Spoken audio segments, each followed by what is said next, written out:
Bonjour à tous, je vous retrouve aujourd'hui pour vous parler de plusieurs petites choses. Une box qui me vient de chez Gearbest, la V-Boy 200 watts de chez GTRS, le Arta RDA, je vous en fais un petit retour, ce dripper je me le suis acheté moi sur Taclop. Et on va se faire un petit retour sur le Toastifraise de chez Malolo avec l'ami Marsvap Gaëtan. Petite collaboration entre eux après le Zone 51. Voici Toastifraise. La box livrée dans une boîte comme ça, cartonnée. D'accord, belle boîte. Spécifications, etc. On ouvre. On a la box qui sera entourée d'un film plastique que j'ai retiré. On va la voir après. On trouve dessous une notice, une lingette, une carte de garantie et une housse que je n'ai pas ici. Je suis désolé. Une petite housse qui est aux couleurs de ce liseré. Voici pour la boîte. Ok, on va passer ça 107 ans. Ça sert à rien. La box. La voici. Box double AQ. Ok. Bonne prise en main. Bonne prise en main. On est sur du 89 de haut. Sur du 47-48 de large. Et sur du bord à bord 27. Et sinon, avec le chanfrein, on est à 31 à peu près. Voici la box. Alors, est-ce que j'ai le poids de cette bestiole? 280 grammes. Écoutez, ah non, c'est le package. Non. La box fait 200 grammes. On la met dans la main, on sent de la qualité, il n'y a pas de problème là-dessus. Matériaux donc aluminium, enfin zinc, il y a du plastique. Est-ce que j'ai autre chose à vous dire? Plastique partout, zinc ici partout, ok. Zinc en bas, plastique. Plastique, alors il est donné ici sur le côté comme un type balle de golf. Balle de golf, c'est lisse. Là, c'est un petit peu caoutchouteux. C'est agréable, c'est très agréable en main, en fait. On la prend comme ça et on pousse ici. C'est très agréable dans la main, il n'y a pas de problème. Le bouton Fire, un beau bouton chromé qui n'a rien. Aucun bouton n'a quelque chose, d'accord. Un clic très doux. Le plus, le moins, ici, plastique. Le bouton ici de validation de menu. Pin 510 sur ressort. Un très beau pin 510 aussi, je trouve. C'est très propre. Un écran couleur. La prise de recharge micro USB, recharge et mise à jour, et etc. de plus aussi, puisqu'il y a un chipset II dedans. Donc des mises à jour, des ajustements de courbes, etc. etc. C'est pas mon délire. Voilà, et il est préférable de recharger ses accus sur un chargeur dédié. GTRS avec le chipset SX500, d'accord. Jour. Alors là, ça grouille forcément un petit peu. À voir dans le temps. Plus c'est moins à l'intérieur. Donc l'intérieur, les couleurs de l'intérieur reprennent les couleurs du liseré. On trouve plusieurs coloris. Est-ce que je les ai sous les yeux? Du rouge, du vert, du blanc, du Tiffany Blue, ça c'est Tiffany Blue, et du bleu standard. On retrouve les couleurs ici. Je vais lui mettre mes accus. Alors ici, moins en haut. Pardon. Moins, n'importe quoi. Plus en haut, moins en haut. Donc le plus ici, le moins ici. Quand je ferme, c'est fermé. Quand on met les accus, elle s'illumine avec l'écran d'ouverture et le SX500, mais en fait elle reste éteinte. D'accord, il faut l'allumer. 1, 2, 3, 4, 5. SX500 II. Elle est allumée. Ok. Est-ce qu'on va y voir grand chose? J'espère. Alors, comme ces chipsets-là, comme les DNA, comme les II, vous pouvez aller sur le site, installer un programme, changer les fonds d'écran, jouer sur les courbes, jouer sur ci, sur ça. Encore une fois, c'est pas mon délire. Déjà, je suis habitué à vapeur en méca, donc moi en méca, c'est pas compliqué. Je mets mon dripper, je mets mon lacu, j'appuie, ça fire, terminé. Box électro, moi, elles ne me servent qu'en mode wattage. Par contre, sur celle-ci, par rapport à d'autres, il y a des choses qui sont assez intéressantes par rapport à ma vape. Après, je sais que les aficionados de l'électro iront fouiller un petit peu partout pour voir ce qu'il en est. On a l'état de la batterie, on a ici MA, M2, etc. On a les volts en bas, on a l'heure ici, la résistance, les volts qui seront demandés pour le montage, la puissance, watts, joules, etc. Si j'appuie 3 fois sur le Fire, il me laisse apparaître l'heure et le jour, et c'est verrouillé, d'accord? C'est verrouillé. 3 fois, j'ai redéverrouillé mon écran. Unlock.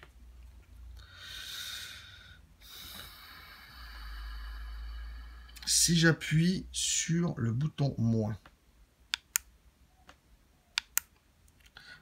on change de mode, on a plusieurs modes. Alors, je vais essayer de faire du début. On a le mode soft. Je vais mettre comme ça. On a le mode standard. Donc, en fait, soft. Merde. Je vais revenir. Ah, je peux pas revenir en arrière. En soft, on est à 85 watts ici, doux. En standard, un peu plus fort. En powerful, encore plus fort. Et powerful plus, encore plus fort. Ici, ce mode-là, c'est pour gérer de la courbe, etc. C'est un petit peu compliqué pour ma part. D'accord? Moi, je suis pas trop dans ce truc-là. Si j'appuie ici sur le bouton en bas, au milieu, c'est là où je vais pouvoir régler les puissances. D'accord? Je rappuie dessus. On a plusieurs mémoires, d'accord? Donc, la 15 watts, 200, c'est le max. 85, c'est la mienne. Si je veux valider, j'appuie en haut. Bon, j'ai pas la taux. Mais, vous voyez, si j'appuie sur plus, moins, je ne peux pas, je ne peux que passer de menu en menu. Je ne peux pas changer ma puissance. Pour la changer, il faut forcément appuyer au milieu pour faire basculer les chiffres rouges, d'accord? On va aller dans le menu. Là que ça va être un peu plus compliqué. Si j'y arrive.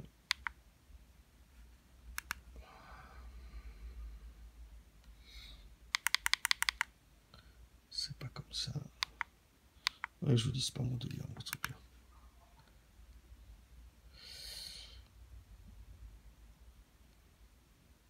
On y va en cliquant.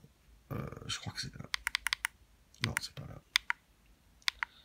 Le type, il a vachement préparé. C'est vraiment pas mon délire, les trucs là. Si j'appuie 5 fois en haut,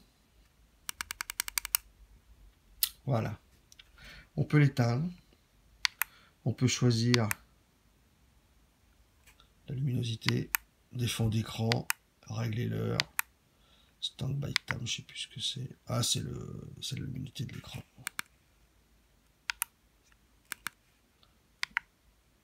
On peut, j'en étais où? Ici, stand-by time, température de compensation, TCR, sélectionner un coil, ajuster, enfin régler l'unité pour la température, ajuster la température, le fond d'écran. Pour l'éteindre, on se met sur System Off. On appuie sur le bouton du milieu.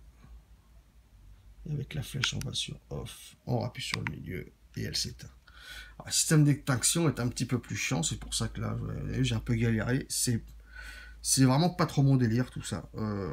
Je sais que les aficionados vont Ils vont aimer rentrer là-dedans. J'y suis allé voir un petit peu sur l'ordi.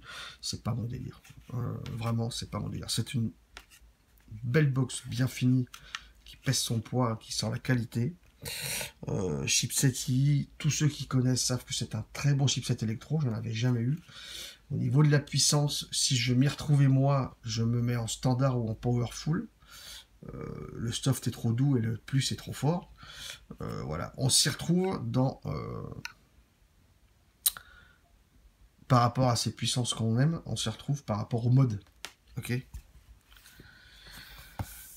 Je vais passer au dripper qui est plus mon truc, le Arta RDA de chez Adveken. Alors, existe en noir, existe en Ultem. Moi, je le voulais en Ultem. Ceux qui le connaissent savent que la version noire a un airflow réglable et la version Ultem n'a pas d'airflow réglable. Petite carte. Le dripper. Et c'est tout.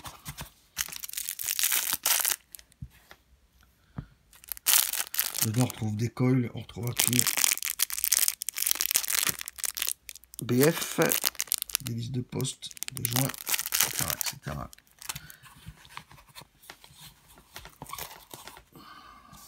Il y en a qui est autre chose. Un petit tournevis plat pour les vis, d'accord, qui peut servir de guide à coil aussi, enfin les coils. Et un petit réducteur de chambre parce que ce dripper est dual et single. Ok, dual et single. C'est dur, excusez-moi. Voilà. Alors, on y va. Drip type puissant 10, il n'y en a qu'un, il n'y a que celui qui est fourni. Ok, mais on pourra mettre le sien après, il n'y a pas de problème.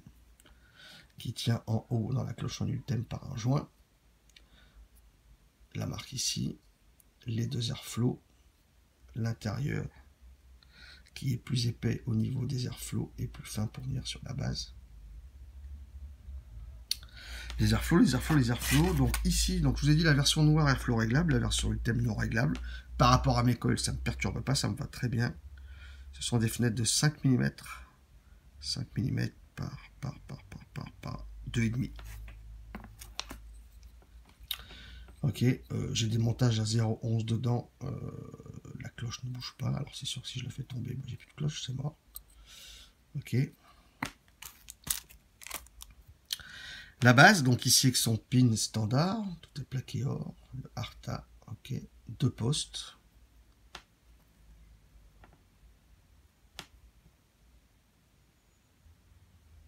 J'arrive même pas à lire ce qu'il y a sur la gravure, sur le côté. Je sais même pas ce que c'est. C'est quoi cette gravure là? C'est de voir si je lis sur la boîte. Non. Écoutez les amis, je vous laisse découvrir la gravure, je sais pas ce que c'est. Voilà, il y a une gravure sur le côté. À l'autre côté, 2 postes, vis plate. Donc ça, c'est très bien, je trouve. J'ai laissé mon montage dessus, c'est un 2 postes, c'est très facile. Ce sont des Alien Rock and Coil. Okay. Qui sont donc à hauteur des airflows. La cuve est quand même pas mal profonde, les amis. Écoutez, c'est pas mal profond. Est-ce que je vais pouvoir? Non, je vais pas pouvoir. À vue de nez, comme ça, je dirais 4-5 mm de cuve. Donc moi, je l'utilise en standard ou en BF. Ça marche très bien pour les deux gros joints ici qui tiennent bien la cloche. Il n'y a pas de problème là-dessus. L'isolateur, ah bah, du coup, je peux pas vous le montrer parce que j'ai mes 2 coils. Si vous mettez qu'un seul coil, l'isolateur se met d'un côté, donc dans la chambre, dans la base. Et je l'ai testé dès le début que je l'ai reçu en single. Ça fonctionnait très bien. C'est pas ma vape, je suis repassé en dual. Mais pour les aficionados du single, celui-là fait les deux. Et je trouve qu'il se débrouille bien en single. J'avais de très bonnes saveurs en single. Pas assez pour moi en vape, mais de très bonnes saveurs en single, je trouve.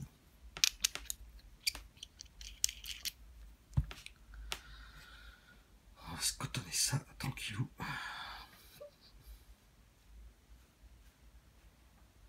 Alors mes cols sont assez larges. Pour le coton, c'est un petit peu délicat sur les côtés, mais ça se fait quand même.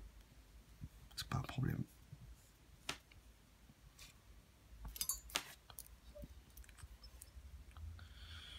Voilà, ça va être facile. C'est pas le dripper le plus compliqué à monter, sincèrement.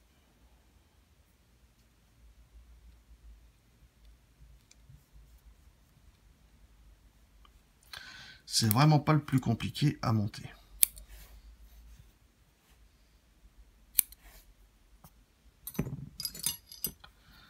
Voilà, on va se mettre ça là-dedans.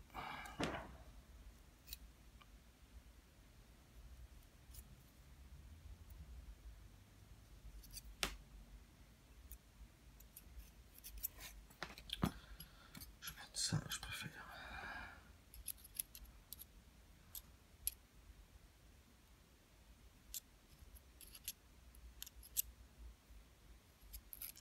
Je dégage le coton qui était devant mes cols. Je le mets bien sur le côté.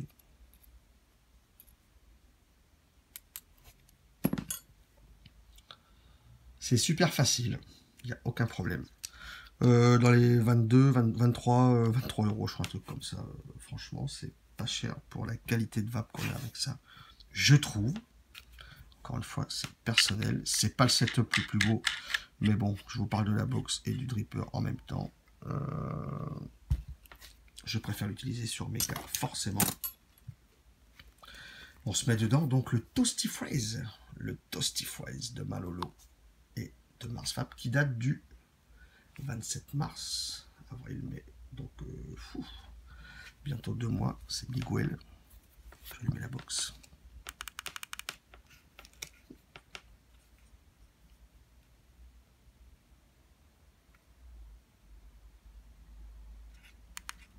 À combien il me détecte?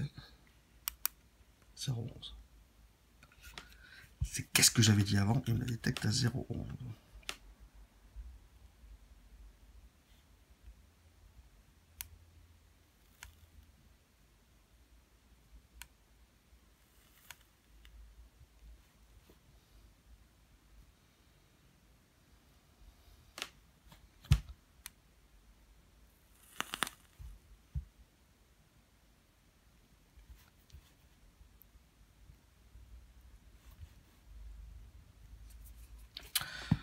On va se retrouver sur ma tronche, les amis. Comme ça, je vais vous montrer un petit peu aussi la différence avec une certaine puissance avec les différents modes. Vous allez voir ça un petit peu. Ok.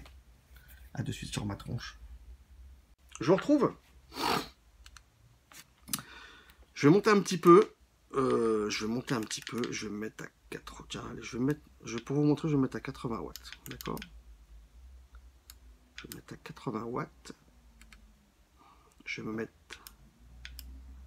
en mode soft, qui est le plus petit mode. 80 watts, on verra pas, en mode soft. Là, je suis à 80 watts en soft. Ça met un petit temps à partir. Je vais me mettre en standard.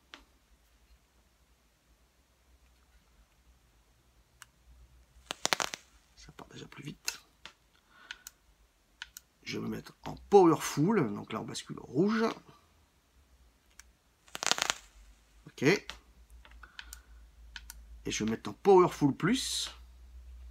Toujours à 80. D'accord? Il y a une différence sur les 4 modes. Perso, je préfère du standard ou powerful, mais ça vous permet, ces différents modes vous permettent de vaper par exemple à une puissance plus basse et d'ajuster le mode sans aller trop haut dans les watts. Je vais me remettre en standard. Donc, je vous ai dit, ce sera pas le setup le plus beau du siècle, mais ça permet de vous montrer les deux en même temps. Donc airflow non réglable, c'est comme ça. C'est pas le plus moche, ça fait un petit setup compact. Hein. 80 watts en standard.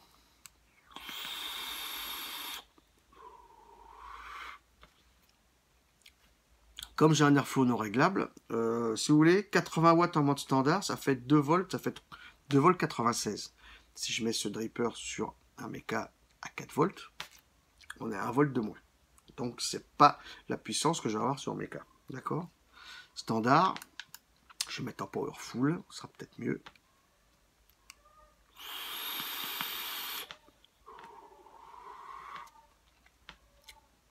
« 80 watts powerful, ça se rapproche de ce qui me va bien. Ouais. J'irai pas plus haut. La box. Alors la box. C'est une très belle box. C'est une très belle et bonne box. De qualité, je trouve. Alors chez Gearbest, elle a 73, 69, 74 $. Pour le chipset qu'il y a dedans, je trouve que c'est un prix correct. Perso, vous le savez, je suis vraiment méca. Cette box-là, je vais la garder parce qu'avec ces différents modes, ça me convient très bien pour le wattage. Pour les guides de l'électro, sur l'ordi, on peut faire plein de choses. Perso, j'essaie de me connecter. Je sais pas pourquoi j'ai mis un driver qui me demandait. Du coup, je sais pas, ça veut pas, j'en sais rien. Je peux pas changer de fond, enfin, je peux pas mettre des fonds d'écran. J'en sais rien. Je peux pas. J'ai regardé un peu les courbes comment c'était, mais bon, je vais pas fouiller 2 heures. Autant la vape c'est mon kiff, autant le côté geek électro c'est pas mon kiff. Donc je vais pas passer des heures sur l'ordi pour régler un truc. Que de toute façon, moi ma vape c'est plus méca. Donc là vous avez vu 80 watts powerful, ça me convient bien. Pas la peine de mon. J'ai pas besoin de me mettre à 110 watts en soft. Je peux me mettre à 80 watts en powerful.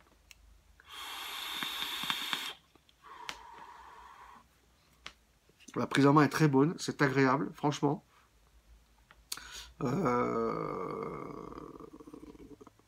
Je pense que dans le temps, c'est une box qui va durer, d'accord, si on en prend soin, comme beaucoup de choses. Le chipset est assez connu, donc il n'y aura pas de souci là-dessus. Double AQ. C'est une belle box. Je trouve que c'est une belle et bonne box. Belle et très bonne box. D'accord? Même si je suis moins électro, mais il faut reconnaître les choses quand elles le sont. Le dripper. Tout simple. Une base, une cloche, un drip tip. Alors, version noire, airflow réglable, version Ultem comme ça, airflow non réglable. Je voulais l'Ultem, je me suis acheté l'Ultem. 23, 24 €, je crois, chez Taclo, je l'ai pris. Rapport qualité-prix. On est vraiment très bien, puisque il n'y a pas de défaut de fabrication. Les joints fit bien, c'est costaud. C'est costaud. Bouge pas, c'est bon. Ah! Le test. C'est costaud, faut pas trop jouer. En même temps, la box est lourde. Pourtant, ça prend bien. Voilà, maintenant, c'est humidifié un peu. Bon, moi, comme ça, vous voyez en direct. La box est lourde. Hein. La box est lourde. J'ai pas de défaut de fabrication. L'airflow me convient parfaitement comme ça. 810, petit dripper. Diamètre 24. Hauteur avec drip type 28. C'est un beau petit dripper compact. Single et dual au niveau saveur.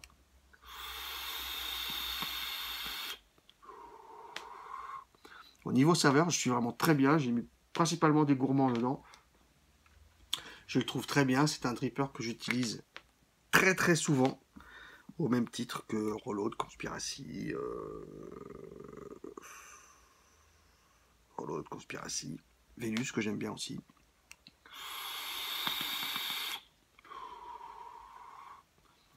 C'est un très bon rapport qualité-prix. Vapeur forcément et saveur aussi. Pour ces tarifs-là, je trouve qu'on a une très bonne saveur.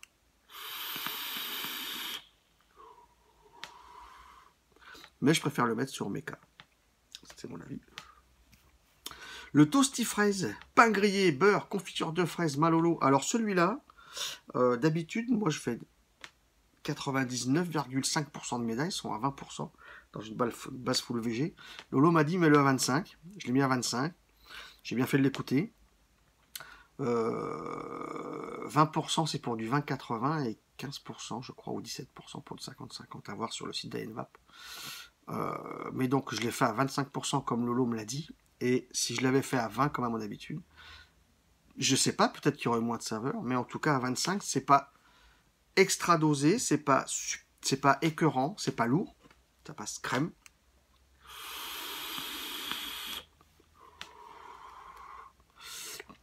Alors je vais être obligé de le comparer sur un jus américain que je me suis déjà acheté 2 fois, qui est le Jam Monster, qui était donné comme un toast beurré confiture de fraises. Alors, ce sont des jus qui, à mon sens, ont besoin de chaleur pour s'exprimer. Sur le Jam Monster, sur mon Gaillard RDTA, qui était mon favori pour vaper ce jus, en double alien aussi, fusée ou alien à... je sais pas les watts quoi, mais bon, ça fait du 80-90 aussi. J'avais vraiment la sensation de toast beurré et de confiture de fraises fort sucré, d'accord? Ici, il faut que je sois en mode puissance assez importante pour ressentir dès le début, une légère touche de pain grillé, effectivement, pas au toast, mais je l'ai à ces puissances-là avec une vape un petit peu chaude au tout début.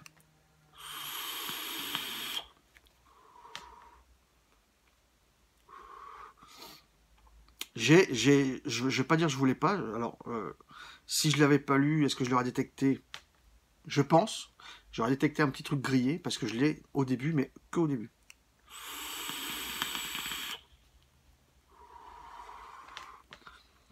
Beurré, pas spécialement. Gourmand. Confiture de fraises, oui.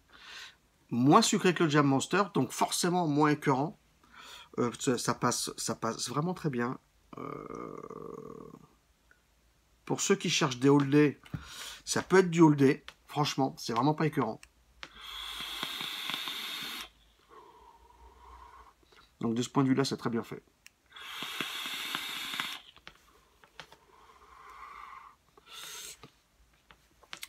Ça peut vraiment se vaper en all day sans aucun souci. La confiture de fraises est très bonne. Elle n'est pas trop sucrée. C'est très doux. C'est gourmand. C'est loin d'être écœurant.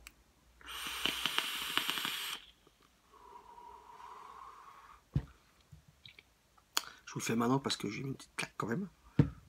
Il est vraiment très bon ce toasty fraise. Donc c'est que du bon, j'ai envie de vous dire, c'est que du bon chez Malolo encore.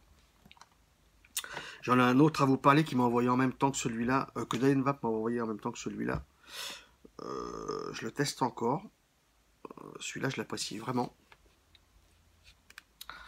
La box, je vous ai dit ce que j'en pensais. Lato aussi. Pour moi, les deux matos, là, c'est du très bon.